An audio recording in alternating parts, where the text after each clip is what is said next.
Tigilan mo na ang pagsira sa buhay ko, Ate Minerva. Hindi ako titigil, hanggat hindi ka bumabagsak, and stop calling me ate. Hindi kita kailanman itinuring na kababatang kapatid. Inaamin ko na saktan ako sa sinabi ng kapatid ko. Bumagsak na ako at hindi ko hahayaan na bumagsak ulit ako. So stop your plans against me. Hindi niya ito sinagot at sinabunutan si Almira. Please, stop. Basag ang tinig ni Almira at nagsisimula ng umagos ang kanyang luha. Sumuko ka na, hindi kita titigilan, tandaan mo yan. Nagsisimula ng sumikip ang kanyang dibdib at kinakapos na siya ng paghinga. Ano bang gusto mo, ate? I want you to die. Ngising sagot ng kanyang ate.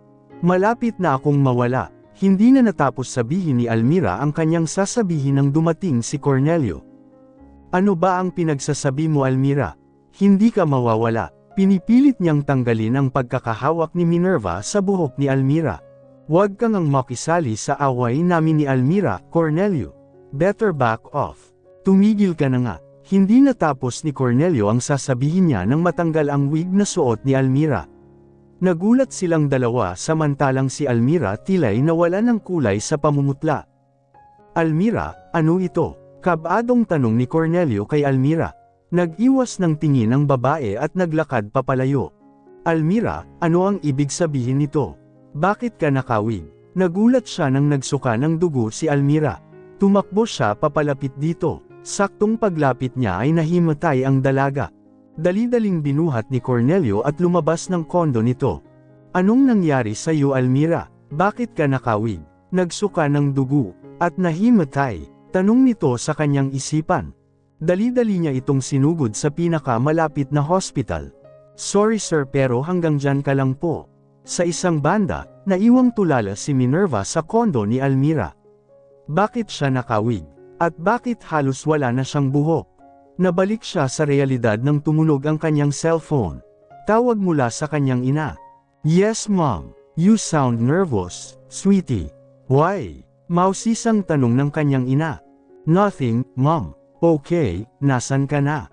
It's past 11 noon pero hindi pa rin siya umuwi. I'm on my way home. Pumikit siya at hinawakan ang tungki ng ilong niya.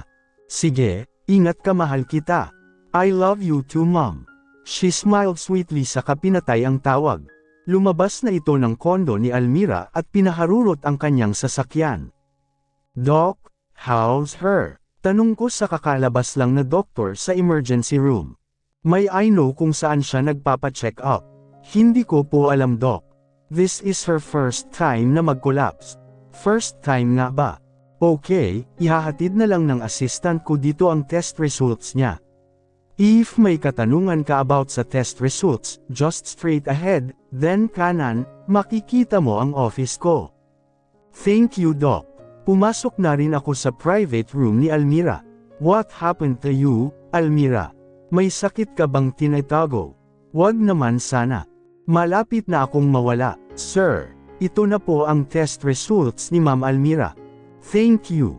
Umalis na ang nurse habang ako ay kabadong binubuksan ng brown envelope na naglalaman ng test results ni Almira. Sana wala siyang sakit. Sana over-fatigue lang siya. Binuksan ko na ang brown envelope at binasa ito ng mabuti.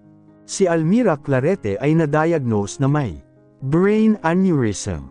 Nabitawan ko ang papel na hawak ko at nagsituluran ang mga luha ko. Bakit mo itinago ito, Almira? Bakit sa akin pa na boyfriend mo? Kaya pala tuwing Sabado ay hindi ka pwede. Ayokong mawala sakin si Almira. Lumabas ako ng kwarto niya at naglakad papunta sa chapel ng hospital. Lord, iligtas niyo po si Almira, mabait po siyang tao. Matulungin po siya at may mabuting puso. Tulungan niyo po siyang gumaling mula sa kanyang sakit. Huwag niyo po muna siya kunin sa akin. Alam ko naman po na hindi naging mabuti sa kanya ang kanyang pamilya, pero Lord, siya po naging mabuti dito kahit pasakit na lamang ang dala nito sa kanya, iligtas niyo po siya, Lord. Nagmamakaawa ako, umiiyak kong sabi. I can't lose my love. Gusto ko pa siyang makasama habang buhay. Nagising si Almira. Pinilit kong umupo habang hawak-hawak ko ang ulo ko. Pumikit ako at inalala ang mga nangyari. Mga pangyayari na ayoko na mangyari muli. Inatake na naman ba ako? Si Cornelio ba ang nagdala sa akin dito? Alam na kaya niya? Sana hindi.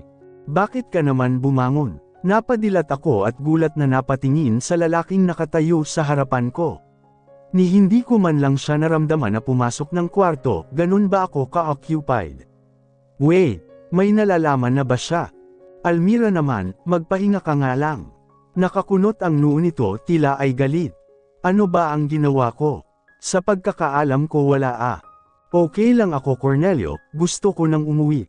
At iniwas ko ang tingin ko sa kanya, ang talim ng mga tingin niya sa akin. Wala naman akong ginawa. Ba't ganyan siya makatingin sa akin? Para niya akong kakainin. Hindi ka pa pwedeng umuwi, at hindi ka okay. Napakalamig ng kanyang boses. Okay naman ako.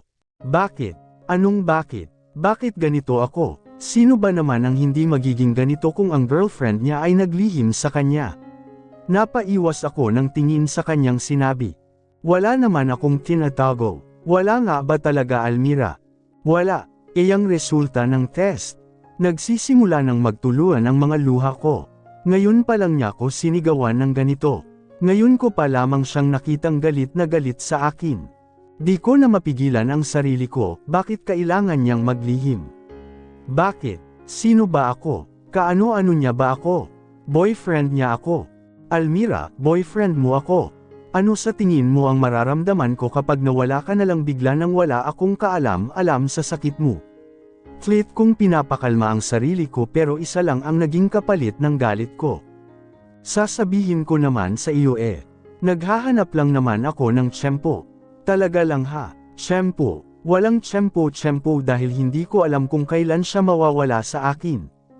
Almira naman, bakit kailangan mo pa ng tiyempo? Paano kung sa kakahanap mo ng tiyempo ay bigla ka nang kinuha sa akin? Sumagot ka Almira.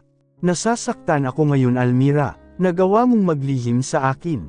Sabi ko naman sa'yo diba, kahit anong problema pa yan, o sino man ang humahadlang ay lalaban tayo ng sabay.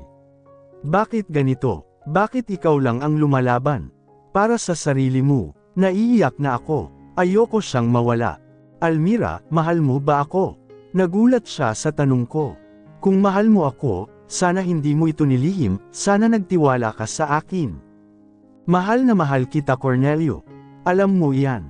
Kaya kitang ipaglaban kahit kanino. Kaya kong gawin kahit ano para sa iyo. Dahil mahal kita, pues bakit ka nagsikreto? Almira, ikaw ang nagsabi na, wala dapat sikreto sa ating dalawa pero bakit ginawa mo? Cornelio naman. Ayokong mawala ka sa akin, gusto pa kitang makasama.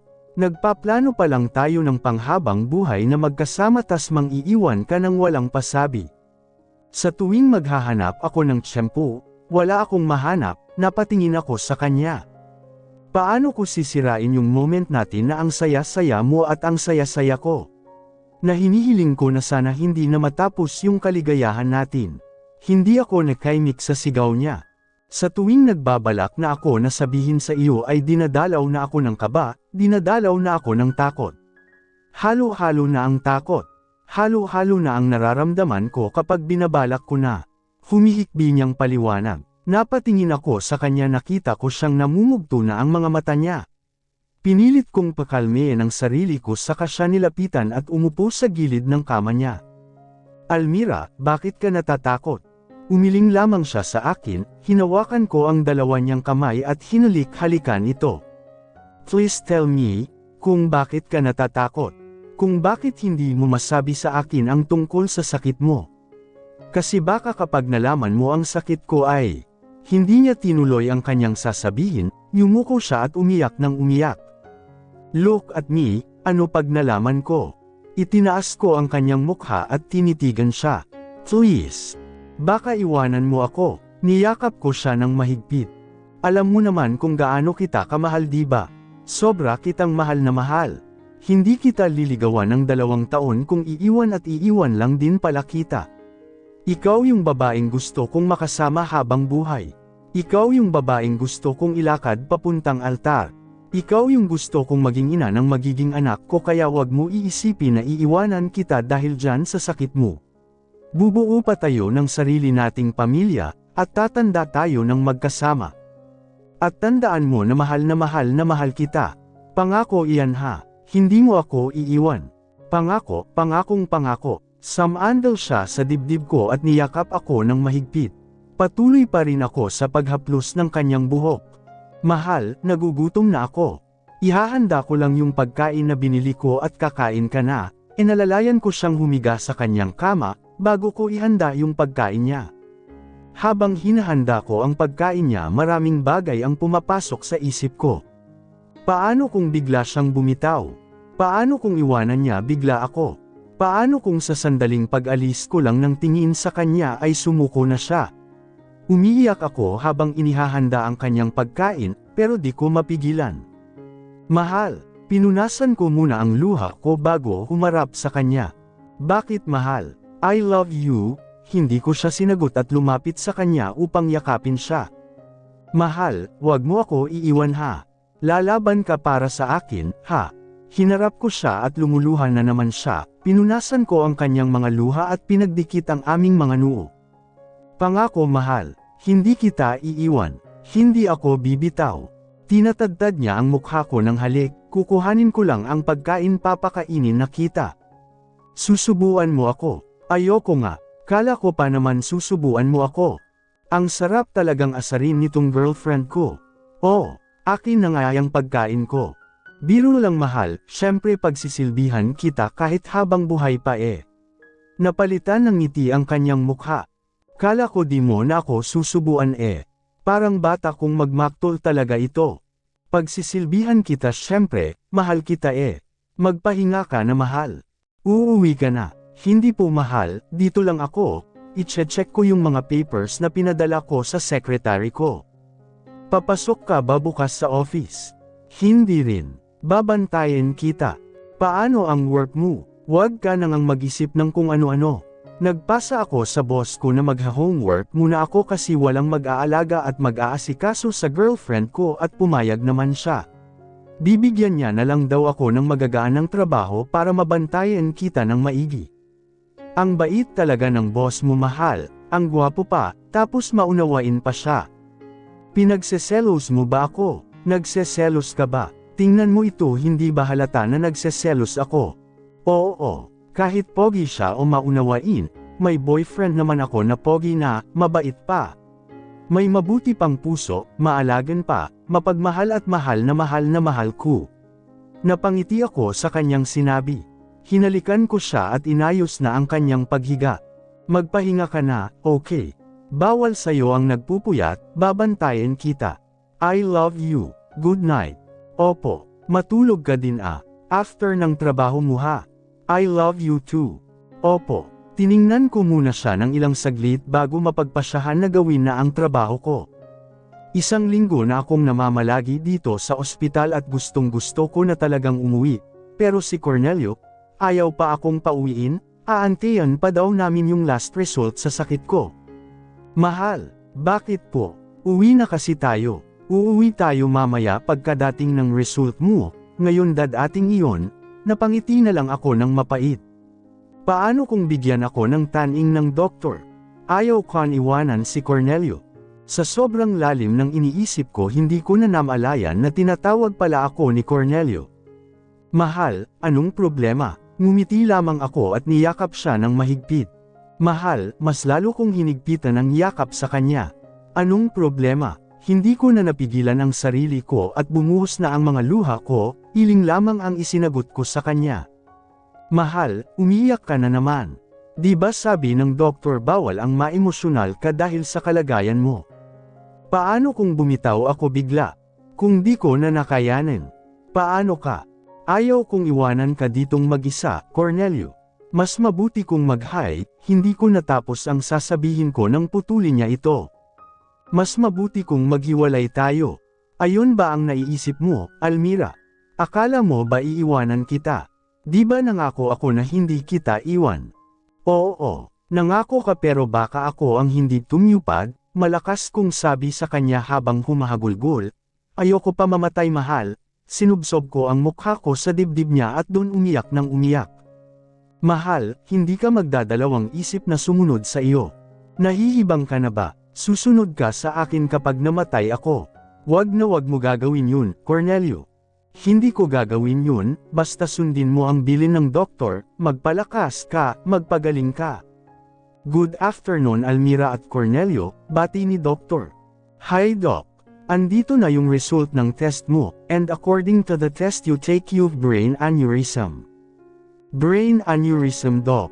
Yes, a brain aneurysm. Aneurysm is a bulge or ballooning in unload vessel in the brain. It often looks like a berry hanging on a stem. A brain aneurysm can leak or rupture, causing bleeding into the brain or hemorrhagic stroke. Habang ang isang hemorrhagic stroke ay kapag ang dugo mula sa isang art area ay nagsimulang dumudugo sa utak. Nangyayari ito kapag ang isang mahinang daluyan ng dugo ay sumabog at dumudugo sa nakapalibot na utak. Napatango si Cornelio sa sinabi ni Doc, samantalang ako hindi ko ma-digest sa utak ko ang sinabi ni Doc, napahigpit ang hawak ko sa kamay ni Cornelio. Ano po yung treatment para gumaling si Almira Doc? She needs to go under an surgery. Pero bago yun ay sasailalim muna siya sa MRI test. Doc, ilang percentage ang survival rate? There's a high possibility na mag-survive ang isang patient na may aneurysm kahit ruptured na ito, unless nag-lead na ito sa vasospasm. You'll experience a extreme severe headache often, kaya kailangan may lagi kang kasama. You can take painkillers para maibsan ang sakit na madudulot nito. Pwede ka nang lumabas Almira, pero be careful sundin ang mga utos ko para hindi ito lumala. Bumalik ka rito after isang week. Para sa MRI mo after makuha ang results ng MRI ay i-undergo ka na sa surgery. Wait Doc, saan po nakukuha ang brain aneurysm? Pwede itong makuha sa isang car accident, even it is decades from now. Lumabas na ito ng silid ko, naiwan naman akong tulala at hindi may pasok sa aking isipan na may brain aneurysm ako. Don't worry mahal, aagapan natin yang sakit mo. Habang nagmamaneho ako ay tinitignan ko si Almira kung ayos lang siya, nakahawak siya sa bibig niya at parang nasusuka. Itinabi ko muna ang sasakyan sa gilid ng kalsada. Pagkatabi ko ng sasakyan ay dali-dali itong bumaba at samuka ng samuka. Anong nararamdaman mo? Okay lang ako, symptoms lang ito ng sakit ko. Itinayo ko siya at inalalayan patungo sa kotse. Nang matigilan siya. Bakit? Nahihilo ako. Binuhat ko na siya, binend ko muna ang front seat bago siya inilapag doon. Lumipas ang ilang araw at heto kami pabalik sa hospital, para sa MRI ko. Love, andyan na pala si Cornelio, I am glad to say na hindi niya ako iniwan ngayog alam niya na ang tungkol sa sakit ko. Pumasok siya sa kwarto ko, at naupo sa tabi ko. Okay ka lang ba? Tumango lamang ako. Baka may nararamdaman ka na dyan, di ka lang nagsasabi. Okay lang ho ako, ang galing kasi mag-alaga ng love ko eh. Matamis kung saan. Napalitan ng ngiti ang kanyang mukhang nag-aalala. Magsabi ka sa akin kung may nararamdaman ka love ha. Habang nag-aantay kami ng resulta ng aking MRI ay biglang bumukas ang pinto ng kwarto. Pumasok naman ito si Doc. Hi Doc. Hello Almira, kamusta ang pakiramdam mo? Nanghihina ka ba after ng MRI mo? Okay lang po, hindi naman po Doc. Good to hear that. Dala ko na ang resulta ng MRI mo. According to this result your brain aneurysm size is 6 mm, it means hindi ka pa pwedeng dumaan sa isang surgery, so I recommend you na gamot na lang muna. Anong size po ba ng aneurysm ang pwedeng operahan Doc? Well, brain aneurysm sizes should be 7 mm before taking the surgery, hindi po pwedeng less than that size. You have to buy this medicine. Iinuman mo ito 2 beses ng sabay every 4 hours sa loob ng 21 consecutive days, 126 na pieces ang bibilhan ninyo sakto na iyon sa 21 days. Iinuman mo yun tuwing 4 AM, 8 AM, 12 noon and 4 PM, 8 PM, to midnight. Hindi pwedeng lumagpas sa oras ang pag-inom ng gamot. Yes Doc, thank you po. After 21 days babalik ka ulit dito. Kapag uminom ka nito ay makakaranas ka ng pagkahilo, sakit ng ulo, pagduduwal, pagpapawis ng sobra, abnormal heartbeat. But it's normal sa nga umiinom ng ganyang gamot. Tumungo lamang ako rito. Umalis na rin siya matapos sabihin ang mga kailangan ko. Hey, are you okay? Yes. Masama ba ang pakiramdam mo? Ano ang nararamdaman mo? Okay lang ako, ano ka ba? Sure ka ha? Paalis na kami ng hospital room ko nang magsalita ako. Love. Simula nang tanungin ko siya kung okay lang ba siya ay hindi na siya umimik. God, pagalingin niyo po si Almira. Palabas na kami ng hospital room niya nang magsalita siya. Love, po, pwede bang ako na lang ang magbayad ng lahat ng gastusin ko dito sa hospital? Gusto ko ako ang magbayad nun, I am her boyfriend. Why? Gusto ko lang. Sabay peace sign nito. Hay nako, alam ko naman na hindi iyon ang dahilan.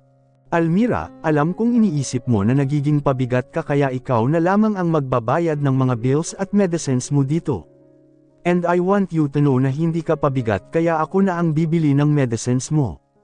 Naisip ko naman yun eh. Gusto ko na ako na lang ang mag-ako ng mga bills ko, kasi paano yung future natin? Baka maubos ko ang pera mo diba? Tututol pa sana ako nang ilagay niya ang kamay niya sa bibig ko, let me handle this, please love. Fine, pera mo na ang gagamitin natin sa pagpapagamot mo. Iginayak ko naman siya papasok sa kotse, saka umikot sa driver's seat. Pagkapasok ko, nakita ko siyang nakayuko lang at may tumutulong tubig sa kanyang mga kamay. Umiiyak na naman siya, it's your fault Cornelio. Hey, kinaharap ko sa akin ang kanyang mukha pero pilit niyang iniiwas ang kanyang tingin. Love, why are crying? May nasabi ba akong masama? Galit ka ba sa akin? No. Hindi sa ganon. E di galit ka nga.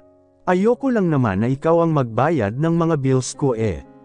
Kasi nung nakaraan sabi mo may balak kang pakasalan ako, gusto mo akong maging asawa. Kaya gusto ko lahat ng perang pinagtatrabuhan mo ay mapupunta sa pamilya mo at sa savings mo. Ayokong gumastos ka ng malaki sa akin. Okay, ikaw na ang magbabayad, huwag ka nang umiyak dyan. Kasi payag ka palang pakasalan ako. Matamis kong paliwanag, umiwas naman ito ng tingin. I love you, Almira. Mahal din kita mahal ko. Nagising ako sa pagbaliktad ng sikmura ko. Dali-dali akong bumangon sa aking higaan at sumuka sa lababo ng aking bathroom. Nakatulog pala ako. Almira, I'm here. Sigaw ko, hindi na siya sumagot at pumasok na lang sa bathroom. Are you okay? Yes, I'm okay, don't worry, at isinandal ko ang ulo ko sa dibdib niya. Nilagay niya ang kanyang isang kamay sa aking ulo at marahang hinaplos ang aking mga buhok, habang ang isa niya pang kamay ay nakayakap sa aking likuran na marahan din itong hinaplos. Basa ang likod mo, magpalit ka ng damit, baka magkasakit ka. Nagka-amnesia ka ba love? Remember may sakit na ako hahaha. Napapikit pa ako sa pagtawa ko, pagkadilat ko nakita ko ang seryoso niyang mukhang nakatitig sa akin. Hey, what's wrong? Tanong ko rito, hindi niya ako sinagot at nag-iwas lamang ng tingin pero kita ko pa rin ang inis sa kanyang mukha at ang pagtiim ng kanyang panga. Hinawakan ko ang kanyang mukha at pilit na pinahaharap sa akin. Love, did I say something wrong? Wala, meron eh. Kung wala bakit ang lamig mo bigla, tapos ang seryoso mo pa. Tas nagmumura ka pa, let's go, I prepare your breakfast. Saka hinawakan ako sa siko at iginayak papuntang labas. Mamaya na, sabihin mo muna, huwag matigas ang ulo. Hindi na ako nagsalita at nagpahila na lamang sa kanya. Ipinaupo niya ako sa upuan at pinagsandok ng pagkain. Bacon, itlog, sinangag at kape. Tahimik akong kumain pati siya ay tahimik rin. Habang kumakain ako ay nahuhuli ko siyang tumitingin sa akin pero ipinagsasawalang bahala ko lang. Bahala siya, ayaw niyang sabihin. Nang matapos na kaming kumain ay nagpresenta ako na ako na lamang ang maghuhugas. Hinayaan niya naman ako, at naupo na lamang sa pwesto niya. Nang malapit na akong matapos maghugas ay nakaramdam ako ng pagkahilo, ramdam ko din ang pagbilis ng pintig ng aking dibdib. Napahawak ako sa lababo at sa aking dibdib, namumuon na rin ang pawis ko. Huminga muna ako ng malalim bago ko tapusin ang huling hugasin. Nang matapos na akong maghugas ay nanatili muna ako sa lababo na nakahawak. Tapos nang maghugas si Almira pero andun pa rin siya sa lababo. Lumapit ako sa kanya at niyakap siya mula sa likod. "Sorry love." Hindi siya umimik kaya dinungaw ko ang kanyang mukha. May mga namuo siyang pawis sa kanyang noo at nakahawak siya sa kanyang dibdib. Ipinaharap ko naman siya sa akin nang mapansin ko ito. "Ano ang nararamdaman mo?" Pero hindi na naman siya nagsalita. Hinawakan ko ang kanyang likod at ipinasok ang kamay ko sa likod niyang damit upang panasan ang kanyang namuong pawis. "Love, anong nararamdaman?" Pag-uulit ko, isinandal niya ang kanyang ulo sa balikat ko. Nahilo lang ako bigla tas parang ang bilis ng pintig ng puso ko kanina. "Bakit naman hindi mo kaagad sinabi?" Inis kong saad at inilakad siya papuntang upuan. Bumalik ako sa kusina at kumuha sa ref ng bottled water upang inumin niya. Inabot ko sa kanya ito at ininom niya din naman. "Now tell me, ano nang nararamdaman mo ngayon?" Seryoso kong tanong dito. Wala na. Tanong ko ulit na ikinatango niya na lamang. Lumuhad ako at hinawakan ang kanyang mga kamay. "Bakit ang tahimik mo kanina?" Pagtatanong ko rito, pansin ko kasi na ang tahimik niya bigla. Bakit ka galit kanina?" "Hindi naman galit ka," diin niya at nag-iwas ng tingin. "Fine. Nainis lang ako sa sinabi mo kanina." "Oh, di ba? Bakit ka naman naiinis?" "Tama naman ako ha. Alam naman na nating may sakit ako pero parang hindi mo alam." "Alam kong may sakit ka. At may brain aneurysm pa nga yun di ba? Tinago mo nga sa akin yun di ba? Pero ang sa akin lang, gusto kong lumaban ka pero sa tono mo kanina parang tanggap mo na ang kahihinatnan mo." "Hindi naman sa tanggap ko na, ba't ayon ang pinaparamdam niya sa akin?" "Ayokong isipin mo na hindi ka nagagaling kaya nga ginagawa natin ang lahat di ba?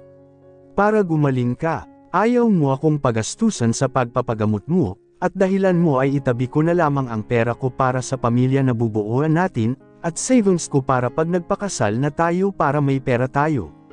"Sorry, hindi na mauulit. Lalaban ako pangako. Siguraduhin mo lang. Sige na magbihis ka na at isasama kita sa office. Boss wants to see you, gusto niya malaman ang kalagayan mo, and after that sa bahay tayo pupunta. Mama and Papa wants to see you.